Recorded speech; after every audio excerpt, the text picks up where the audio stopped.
Paano magpalit ng timer ng washing machine? So ngayon guys, meron ako ipapakita. Magpapalit ako ng timer ng washing machine from the start hanggang matapos para doon sa mga followers natin dyan at saka friends na malayo ako. Eh, kaya nyo nang gawin mag-isa to, no? So, ito yung washing machine na sira yung timer. Paano ko nasabing sira yung timer?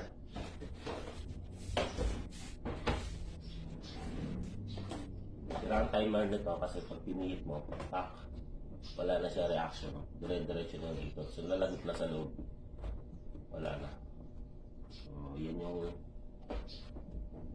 unang-unang dahilan kung bakit nalaman natin timer na sira. So, ngayon, magpapalit tayo ng timer, no?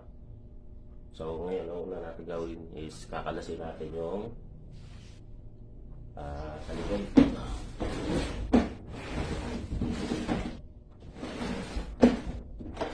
Kung mapapansin nyo, may tatlong tornilyo. Isa, dalawa, tatlo. No? So, kailangan lang natin yung kalasin itong tatlong tornilyong to. So, ayan. Kalasin natin to.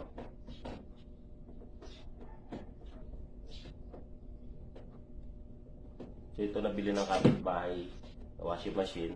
Eh, ito pinagbilan nila, nasira. So, sa atin na pinapalitan ng timer, ano? After makalas yung tatlong tornilyo, iangat lang to. Then, maganda buksan dito para makalas muna yung goma para hindi nakakalpak dito, no? Buksan natin sa ilalim dito.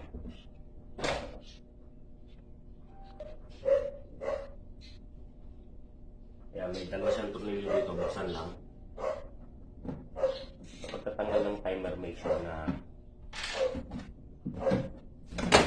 tanggal mo yung goma dito sa ilalim. Yung tali ko, may alas na yan, ano? So, ganun lang. So, ngayon, naiangat mo na, ito yung timer. Kung makikita nyo, may wires pa baba. So, sa timer na ano niya, 3 wires lang pinagana niya. So, sa timer, gagamitin natin. So, 3 wires lang ginamit niya. Yung dalawa magkatabi, tsaka yung nakabukod. Kung sino nakabukod, sa timer na mabibili nyo, yung tatluhan. So, kung titingnan nyo, magkasama itong dalawa, magkatabi. Hindi nyo nakahiwalay. Ito yung tinatawag na common. Ito yung sa capacitor at saka sa dito sa dalawang wire na magkatabi. So, gawin na natin guys, ano? So, putulin natin. So, tuloy-tuloy lang po to. So, again, kung sino nakahiwalay, siya yung common, which is, nakita natin, puputol. Kailangan mahaba. So, ang common niya, yung buot sa baba, itong common, ito yung sa capacitor. So, natanggal na natin, kalasin na lang natin itong luma, no? Ng Phillips screw para makalas siya. So, pag nakalas nyo na lahat ng screw,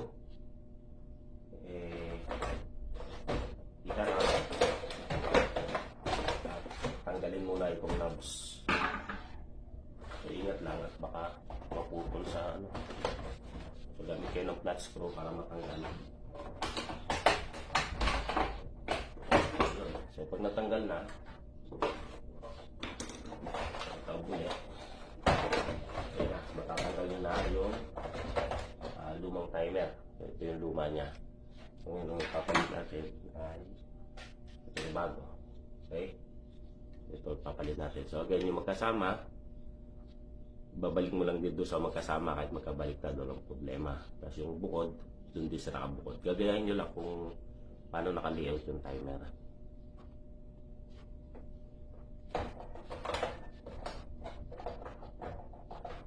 Sa pagbabalik, isaksak lang doon sa bukas. Gayahin lang kung paano siya nakabalik kanina. Okay. So, ito baliktad to. Kung paano yung wire niya kanina, ganun din. Then, ipasok na natin. Ibalik natin yung tornilyo. So, ngayon, pag naibalik mo na yung tornilyo, ibalik mo na yung kanyang knobs. Tapat mo lang ng kung paano mo siya ano.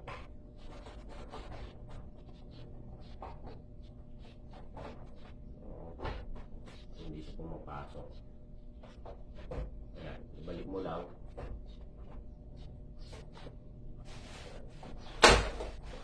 Ayun, nakatabi pala siya, nakatabi. Kaya hindi ko pala maibalik. Ayan. So yun, pag naibalik mo na, taon. Tapos yung wirings ka na ngayon. So again, yung magkasama. Kanina ito yung magkasama, so ganyan lang, kahit magkabaliktad. Tapos ito, ganyan lang, no? So, ikabit na natin.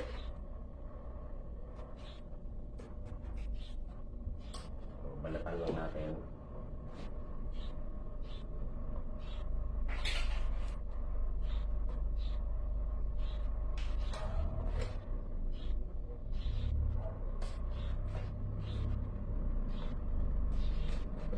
Balatan na, pag-diploy lang.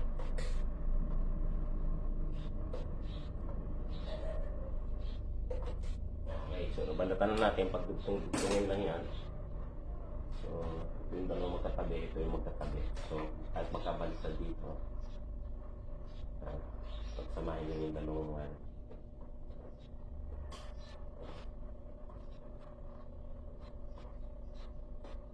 Isa, ito sa linya ng capacitor sa baba. Dito nakakonekta yung linya ng capacitor at saka yung dalawang wire ng motor.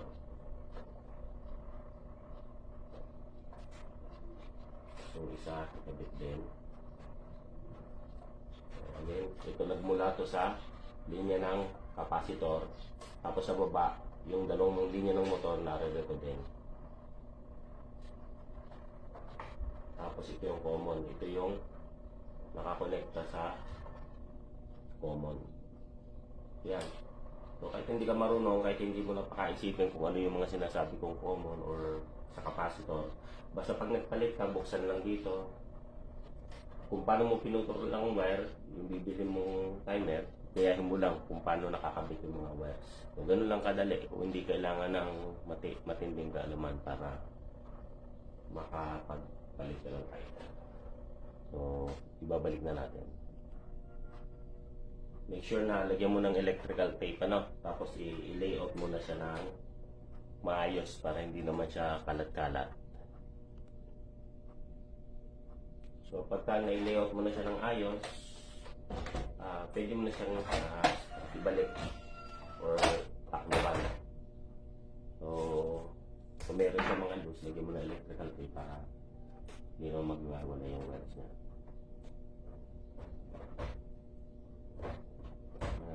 Pwede mo na siya ibalik, isarap mo na uli siya. Ilapat mo lang tayo, so lapat na. Tapos itong goma, ibalik lang dito. No? So, ganoon lang siya kadali. So, tatandaan nyo na sa pagpapalit ng timer, kung hindi kayo technician, hindi nyo alam wirings, wala na kayong gagalawin sa ilalim, kundi sa taas lamang. Yung timer na to, 3 wires, pinutol yung 3 wires. Tapos yung timer na binalikis kagaya lang, yung dalawang magkadikit, dun din sa magkadikit ang bago mo yan. So, ganun lang kadali. Ano? Kaya nyo na to. Tatakpan lang natin to, tapos okay na yan. Testingin natin maya-maya. So, natakpan ko na ito. Ibalik yung tornilyo yung tinanggal dito. Tapos, testingin na natin after nito. Pagka naikabit ko na, testingin na. Okay, so naikabit ko na yung tornilyo. So, ngayon, iharap na natin. Tapos, testingin na natin, ano? Okay na tayo, testingin na natin. So guys, moment of truth, testingin na natin, ano? Yun, okay na po siya. So ganun lang, hindi na kailangan pa ng technician, kaya nyo yung magpalit. Okay na guys, maraming salamat sa panonood. Ganun lang magpalit ng timer.